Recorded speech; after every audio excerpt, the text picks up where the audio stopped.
Hello student, নবম শ্রেণীর গণিত। আজ আমরা চ্যাপ্টার 1 লেসন 1 বাস্তব সংখ্যা বা রিয়েল নাম্বারস প্রথম ক্লাস, দ্বিতীয় ক্লাস, তৃতীয় রিভিশন ক্লাস, আজকে চতুর্থ ক্লাসে আমরা মূলদ সংখ্যাটা পড়ে নেব। এরপরে আমরা অনুশীলনীতে যাব। আগের ক্লাসগুলো যারা দেখোনি তারা আগের ক্লাসগুলো একটু বুঝে নেবে, তাহলে পরপর তোমরা বুঝতে পারবে। দেখো, সরল লেখায় 13-6, 14-6, 15-6, 16-6, 17-6 এইগুলোকে আমরা কিভাবে স্থাপন করব। প্রথমে আমরা শূন্য বিন্দুর ডান দিকে অর্থাৎ ও এ, এই যে ও এ এর ডান দিকে 1 নিলাম, 1, তারপরে একক হলো, তাহলে ও বি 2 হলো, ও সি 3, এইভাবে আমরা পরপর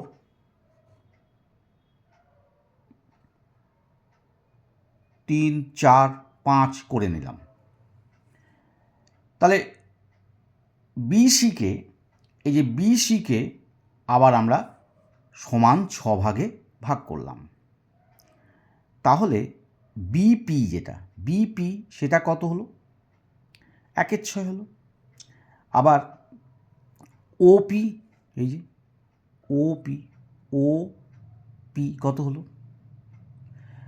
ওপি মানে ওবি প্লাস বিপি, অর্থাৎ ওবি হচ্ছে 2, ঠিক আছে তো? আর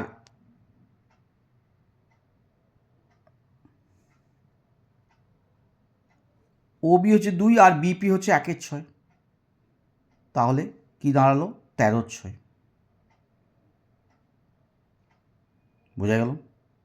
এই যে 6 লসাগু, 6 দুগুণে 12 প্লাস 1 নিয়ে হলো 13, 13/6 খুব।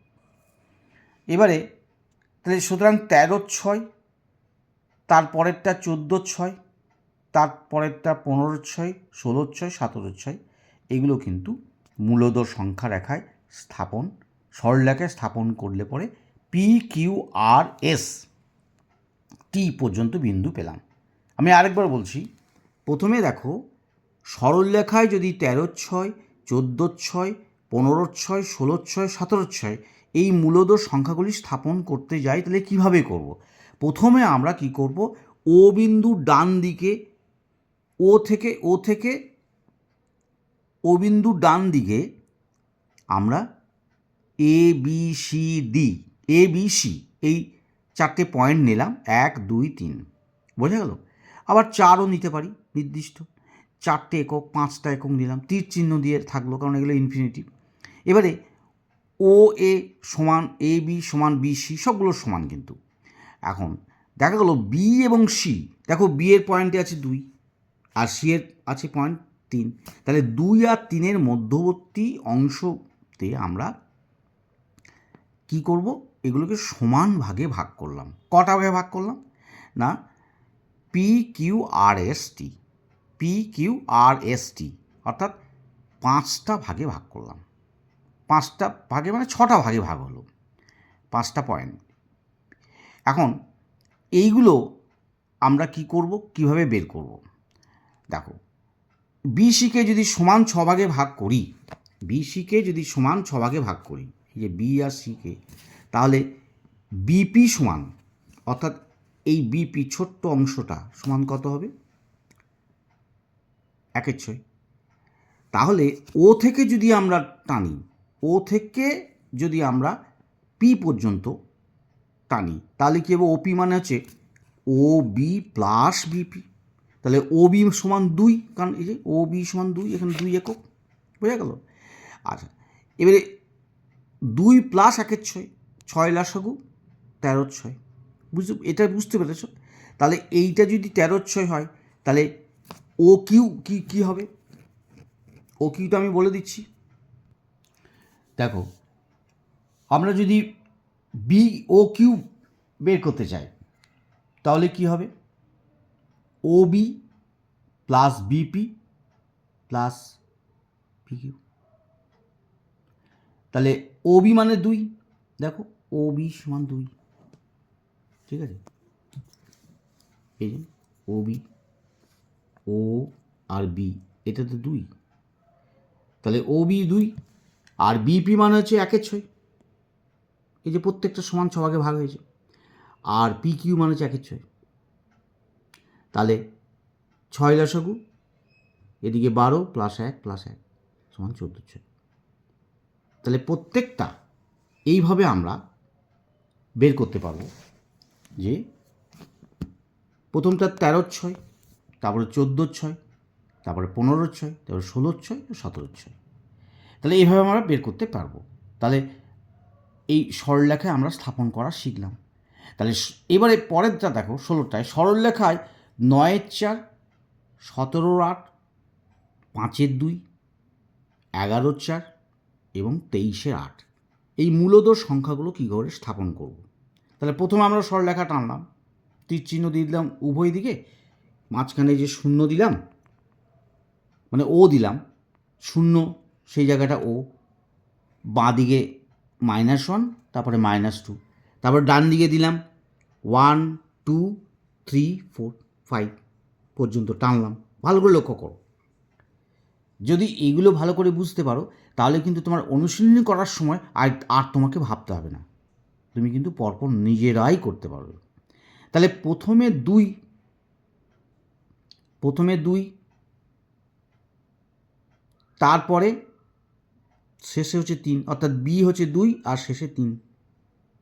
তাহলে এদের মধ্যে আমরা মূলদ সংখ্যাগুলোকে কি করে করব দেখো। তাহলে 2কে আমরা কি করে করতে পারি, 2কে আমরা কিভাবে করতে পারি?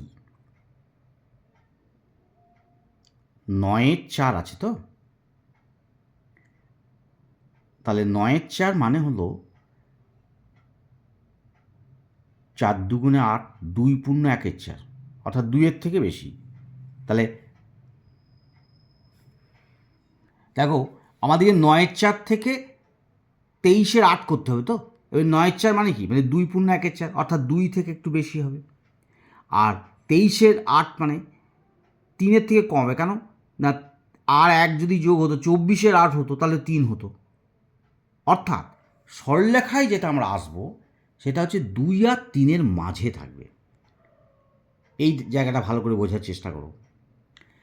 প্রথমে হচ্ছে 9/4, তার মানে 4 2 8, 2 পূর্ণ 1/4, তার মানে 2 থেকে বেশি শুরু। আর 23/8, এখানে 23 যদি 24 হতো তাহলে 3 হতো, অর্থাৎ 1 বেশি, অর্থাৎ 3 থেকে কম। তাহলে 2 আর 3-এর মাঝে কিন্তু এই সরলরেখা, এই পয়েন্টগুলো হবে। এবার আমরা কী করে বের করব, তাই না? প্রথমে আমরা দেখো 2 লিখলাম, তারপরে আমরা 17/8, 9/4 এইগুলো সমতুল মূলদ সংখ্যা, যার হর হবে কত, 8। তাহলে 2 মানে হচ্ছে 16/8, 2 মানে হচ্ছে 16/8, তাহলে 16-র পরে 17, তারপরে 17।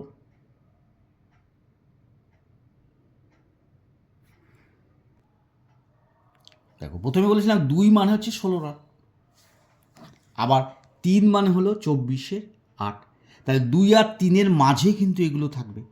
এবারে 9/4 আছে, সেটা হচ্ছে 18/8, 9 2 18, 4 2 8। আবার 5/2 আছে, সবগুলোকে নিচে 8 করতে হবে, হরটাকে 8 করতে হবে। তাহলে 4 2 8, 4 5 20, 5/2টা হচ্ছে 20/8। আবার 11/4টা হচ্ছে 22/8, কারণ 11 2 22 আর 4 2 8। তাহলে 2 এবং 3 এর মাঝে 9/4, 5/2, 11/4। তাহলে বাকি কে রইল, দেখো বাকি রইল 17/8, তাই না? তাহলে 17/8, 23/8 এইগুলো এদের মাঝে ঢুকবে। তাহলে আমরা কি করব না, এখানে খুব ভালো করে লক্ষ্য করো,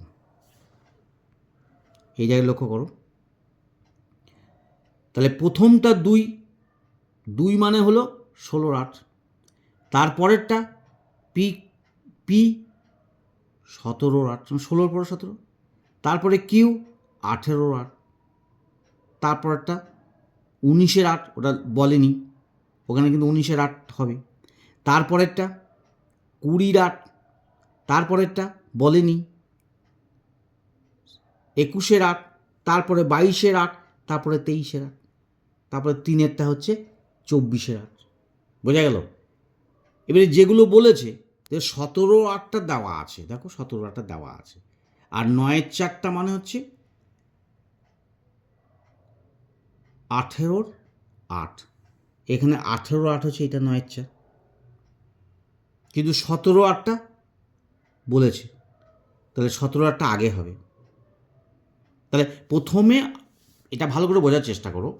প্রথমে আমাদেরকে দেখতে হবে যে 9 4টা মানে কত, হরগুলোকে সব এক করতে হবে। তাহলে 9 4 মানে হলো 18 8, 5 2 মানে হচ্ছে 20 8, 11 4 মানে হচ্ছে 22 8।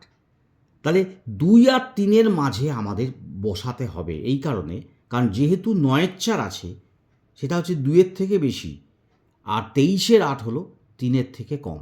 তাহলে 2 আর 3-এর মাঝে হচ্ছে।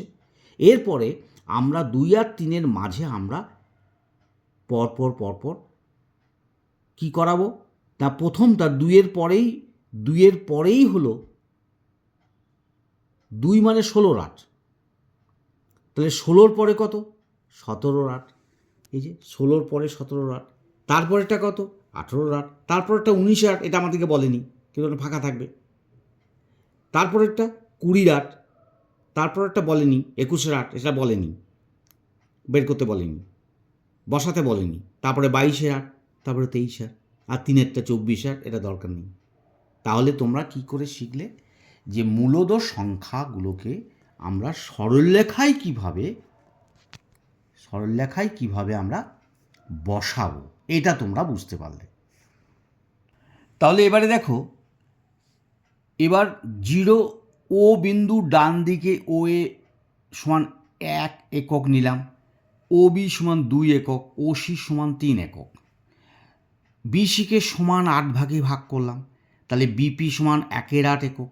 তাহলে ওপি সমান OB plus BP equal to 2 plus 1-এর 8 একক সমান 17 8। আবার সুতরাং 17 8, 9 4, 5 2, 11 4, 23 8, এই মূলদ সংখ্যাগুলি স্থাপন করে P Q R S T বিন্দুগুলি পেলাম, যেগুলো আমি আগেই করে দিলাম। বুঝতে পারলে? তাহলে কি কি পেলাম? ধরি এক্স ও ওয়াই দুটি মূলদ সংখ্যা, যেখানে এক্স লেস দেন ওয়াই। বোঝা গেল? ভালো করে শুনে নাও, এক্স এবং ওয়াই দুটি মূলদ সংখ্যা। তাহলে এক্স বড় এক্স লেস দেন ওয়াইটা বড়, যেখানে এক্সটা ছোট, এক্সটা প্রথমটা ছোট, এক্স যদি 1 হয় ওয়াই সমান 2 হবে। তাহলে এক্স প্লাস ওয়াই বাই 2 একটি মূলদ সংখ্যা। এক্স প্লাস ওয়াই মানে এক্স যদি 1 হয়, ওয়াই যদি 2 হয়, তাহলে 1 প্লাস 2 সমান 3, তাহলে 3/2 সমান 1/1/2, 1/1/2। বোঝা গেল? তাহলে সেটা কী হবে? একটা মূলদ সংখ্যা যা সরলরেখায় এক্স ও ওয়াইয়ের মধ্যে অবস্থিত হবে। স্বাভাবিক ব্যাপার, এক্স হচ্ছে 1 আর ওয়াই হলো 2, তাহলে 1 আর 2-এর মাঝে কে হবে? 1.5 হবে, অর্থাৎ 1/1/2। স্বাভাবিক ব্যাপার, অর্থাৎ এক্স ও ওয়াই যদি মূলদ সংখ্যা হয়, তাহলে এক্স প্লাস ওয়াই বাই 2 ওই এক্স ওয়াইয়ের মাঝে হবে মূলদ সংখ্যা। আবার যদি উল্টোটা হয়, এক্স ওয়াই দুটি মূলদ সংখ্যা এবং এক্স লেস দেন ওয়াই হয়, তাহলে সরলরেখায় এক্স ও ওয়াইয়ের মধ্যে যদি সংখ্যক, উল্টো নয়, ওইভাবেই যদি আমরা এক্সপেনশন করি, এক্স ও ওয়াইয়ের মধ্যে যদি এন সংখ্যক মূলত সংখ্যা নিচের মতো করে নিতে পারি, যেমন X plus D, X plus 2d, X plus 3d, X plus ND পর্যন্ত থাকে, যেখানে ডি মানে হলো কি, যেখানে D Y minus X by n plus 1, n plus 1। তাহলে সরলরেখায় এক্স ওয়াইয়ের মধ্যে যদি n মূলদ সংখ্যা থাকে, তাহলে x plus D, X plus 2d এবং এক্স প্লাস 3d এবং এক্স প্লাস ND, তাহলে এক্স প্লাস ND যেহেতু n যত ইচ্ছা বড় নেওয়া সম্ভব, তাই যে কোনো দুটি মূলদ সংখ্যার মধ্যে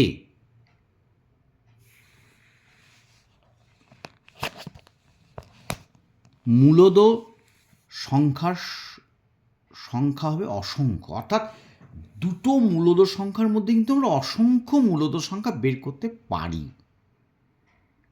ফর্মুলাটা ভালো করে বুঝে নাও। এক্স এবং ওয়াই এর মধ্যে যদি n সংখ্যক মূলদ সংখ্যা থাকে, তাহলে x plus D, X plus 2d, X plus 3d, X plus ND, এখানে মানে 1 2 3 4 নিয়ে n, ঠিক আছে। তাহলে ডি মানে কি? ডি মানে এখানে Y minus X by n plus 1, অর্থাৎ যতগুলো n মানে সংখ্যা ধরবো, ধরো n হলো সাপোজ 3, n হচ্ছে 3, অর্থাৎ x plus D, X plus 2d আর এক্স প্লাস 3d, এই তিনটে আছে। তাহলে এখানে ডিটা কি? ডিটা হলো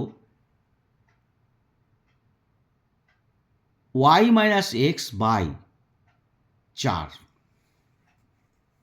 ওয়াই মাইনাস এক্স বাই 4, কারণ Y minus X by n যদি 3 হয়, তাহলে 3 প্লাস 1 সমান 4, 4 দিয়ে ভাগ হবে, ঠিক আছে। অর্থাৎ x plus D, X plus 2d, X plus 3d, এইভাবে এক্স প্লাস ND পর্যন্ত আমরা করতে পারবো, যেখানে n এর মান 1 2 3 4 5 যত খুশি নেওয়া যেতে পারে। অর্থাৎ দুটো মূলদ সংখ্যার মাঝে অসংখ্য মূলদ সংখ্যা থাকতে পারে। 1 আর 4-এর মধ্যে 1 থাকবে, স্বাভাবিকভাবে বোঝো 1 থাকবে। এবারে 1 পূর্ণ 1-এর 4 থাকতে পারে, 1 পূর্ণ 1-এর 2 থাকতে পারে, 1 পূর্ণ 1-এর 3, 1 পূর্ণ 1-এর 6, 1 পূর্ণ 1-এর 7, এবার অসংখ্য থাকতে পারে। স্বাভাবিকভাবে বুঝে নাও, পয়েন্ট খুব ছোট ছোট গ্যাপের মধ্যে আমরা ভাগ করতে পারি। অর্থাৎ দুটো মূলদ সংখ্যার মাঝে অসংখ্য মূলদ সংখ্যা থাকবে। আশা করি তোমরা বুঝতে পেরেছো ব্যাপারটা। এবারে আমি 1-এর 7 এবং 1-এর 6 এর মধ্যে একটা মূলদ সংখ্যা লিখব। কি করে লিখব? ফর্মুলাতে ফেলব, কারণ দুটো যদি মূলদ সংখ্যার মাঝে আমরা একটা মূলদ সংখ্যা পেতে যাই, খুব স্বাভাবিক ব্যাপার, দুটোকে যোগ করব, 2 দিয়ে ভাগ করব। তোমরা নিজেরাই করো, দুটোকে যোগ করব, 2 দিয়ে ভাগ করব। দেখো এবারে দেখো আমি কি বললাম, 1-এর 7 এবং 1-এর 6-এর মধ্যে যদি মূলদ সংখ্যা বের করতে চাই, তাহলে কি করব? দেখো 7 আর 6 লসাগু করলে 42ই হয়, ঠিক তো? আর ওপরে 6 প্লাস 7 হবে, এগুলো তোমরা শিখেছো। তাহলে 13-র 42 হলো। এই 13-র 42কে 2 ভাগে ভাগ করে দেবো, তাহলে মাঝের মূলদ সংখ্যাটা পেয়ে যাবো। অর্থাৎ 2 দিয়ে ভাগ করলে ভাজিত 2, উল্টে গিয়ে 1-এর 2 হলো, 42 আর 2 84, 13-র 84। তাহলে তোমরা এটা বুঝতে পারলে যে আমরা, তাহলে এই 13-র 84টা কীভাবে এলো আমরা বুঝলাম। এবারে আমি 3, 3-এর 5 ও 4-এর 5-এর মধ্যে 5টি মূলদ সংখ্যা কী করে লিখব? দেখো প্রথমে বইয়েরটা বোঝার চেষ্টা করো, যদি না পারো আমি কিন্তু বুঝিয়ে দেবো। এখানে ফর্মুলার মধ্যে যদি আমরা করি তাহলে কী হবে, এক্স সমান 3/5 আর ওয়াই হলো 4/5। আর এখানে এন মানে 5টা মূলত সংখ্যা বলেছে, এন মান হচ্ছে 5। বোঝা গেল? আমাকে ভেতরে 5টা বার করতে হবে। তাহলে 5টা যদি বার করতে চাই তাহলে ডি কত হবে? ডি কত হবে? ঠিক, একটু ভাবো।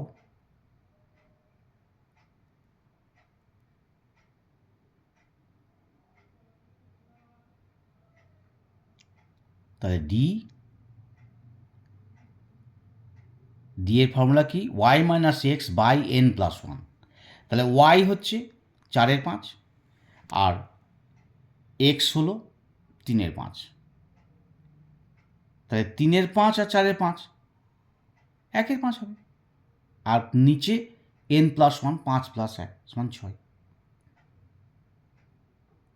নিচে এন প্লাস 1 6 হলো। তাহলে 1/5 বাই 6/5, তোমার 1/5 উল্টে গেল, 1/6 সমান 1/30। তাহলে এখানে ডি বেরোলো 30। এবার ডি এর মান যখন পেয়ে গেলাম তখন আমরা ফর্মুলাতে বসাবো কি, 5টা মূলত সংখ্যা এক্স প্লাস ডি, অর্থাৎ এক্সের মান হচ্ছে 3/5 প্লাস 1/30। খুব সুন্দর সিস্টেম। ফর্মুলার মধ্যে অঙ্ক করতে পারলে টুকটাক হয়ে যাবে। 3/5 প্লাস 2/30, কারণ সেকেন্ড সংখ্যাটা হচ্ছে এক্স প্লাস 2d। 3/5 প্লাস 3/30, তারপরে 3/5 প্লাস 4/30, তারপরে 3/5 প্লাস 5/30। এভাবে 3 প্লাস 1/30, এটা যোগ করলে 19/30 হবে।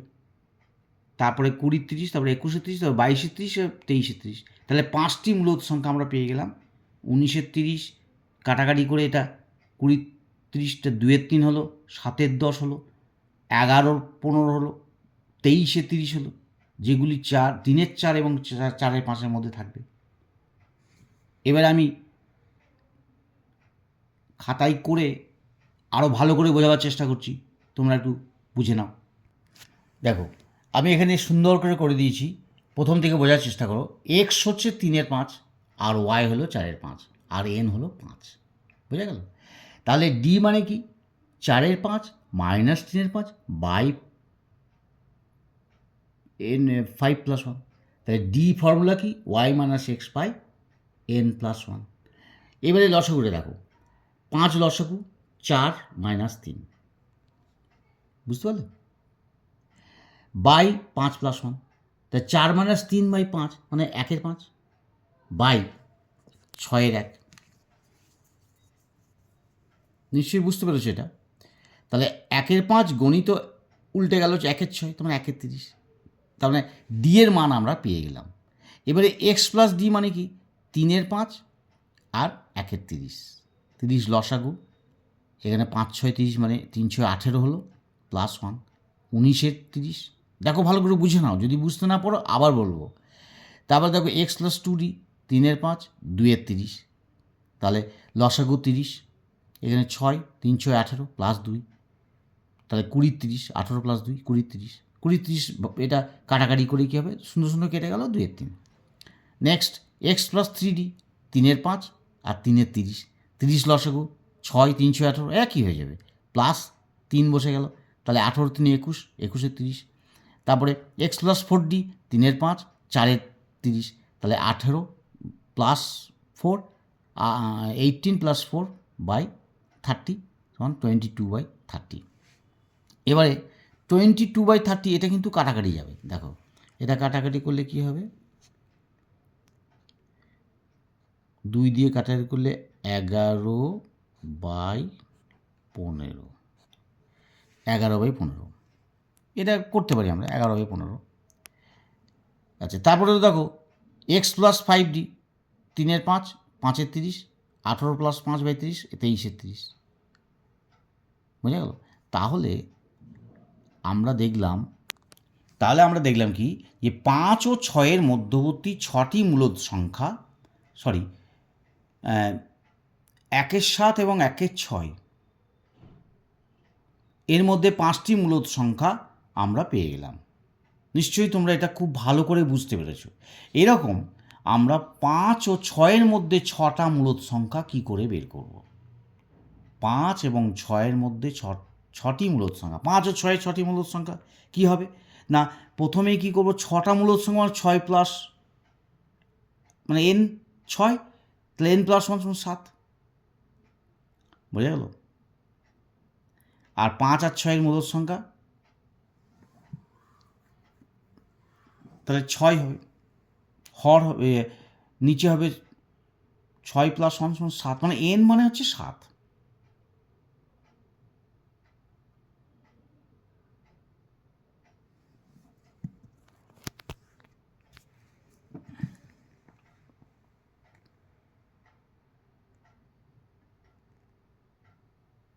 তাহলে 5 মানে হচ্ছে 5 ও 6-এর মধ্যে 6টি মূলদ সংখ্যা আমরা বের করব।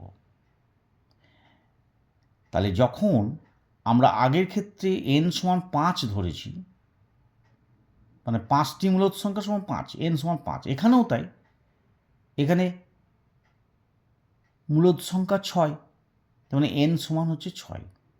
কিন্তু তাহলে হর কি হবে, ফর্মুলাটার দিকে লক্ষ্য করো, হর হবে কি n প্লাস 1, অর্থাৎ n যা তার থেকে এক বেশি, অর্থাৎ n এখানে 6, তাহলে হর হবে 6 প্লাস 1 সমান 7। এবারে 5 মানে কত, 5 মানে হচ্ছে 35-এর 7, কারণ এই যে 7 হর আছে, হরটাকে 7 লিখলাম, ওপরে তাহলে 35 হয়ে গেলে কাটাকাটি সেই 5ই হয়। আবার 6 মানে কি, হর যদি 7 হয় তাহলে ওপরে 42 হয়, 6 7 42, বোঝা গেল। তাহলে 5 আর 6-এর মধ্যে 6টি মূলদ সংখ্যা কি, 35 থেকে শুরু হবে এবারে 42 পর্যন্ত। এবার এই দুটো হবে না, কারণ ওদের মাঝে বলেছে, তাহলে 36 37 38 39 40 41, এটা খুব সহজভাবে বের করতে পারি, ফর্মুলা ছাড়াই কিন্তু আমরা বের করতে পারি। তাহলে ফর্মুলা ছাড়া কী করে আমি বের করব, যখনই আমাদেরকে বলবে যে 5 ও 6-এর মধ্যে 6টি মূলদ সংখ্যা, তাহলে 6টি মূলদ সংখ্যা মানে হচ্ছে হর হবে 7, কেন 6 প্লাস 1 সমান 7। এটা কেন হলো না, যেহেতু এই যে ফর্মুলার মধ্যে বলেছে y-1 by n plus 1, y-x by n plus 1, তাহলে n যা হবে সেইটার সঙ্গে 1 যোগ করলে সেইটা হবে হর, বোঝা গেল। সহজভাবে বুঝে নাও। তাহলে 5 মানে যে 35-এর 7, যে দুটো সংখ্যা বলেছে সেগুলোকে আগে বের করে নিই, আর 6 মানে 42-এর 7, তাহলে 5 আর 6-এর মধ্যবর্তী 6টি মূলদ সংখ্যা কী হবে, 35 থেকে পরেরটা 36 37 38 39 40, আর নিচে হর, সুন্দর করে আমরা বসাতে পারলাম। এরকম আমরা 3 ও 4-এর মধ্যে 3টি মূলদ সংখ্যা বের করতে পারবো এবং সরলরেখায় আমরা লিখতে পারবো। আর 1-এর 3 এবং 2-এর 5-এর মধ্যে 3টি মূলদ সংখ্যা লিখতে পারবো, আর 1-এর 3 এবং 1-এর 2-এর মধ্যে 3টি মূলদ সংখ্যা লিখতে পারবো। এগুলো তোমরা নিজেরা অভ্যাস করো, যদি না পারো তাহলে আমি পরের দিন তোমাদেরকে খুব ভালো করে বুঝিয়ে দেবো। আজকে এই পর্যন্ত, পরবর্তী ক্লাসের জন্য অপেক্ষা করো।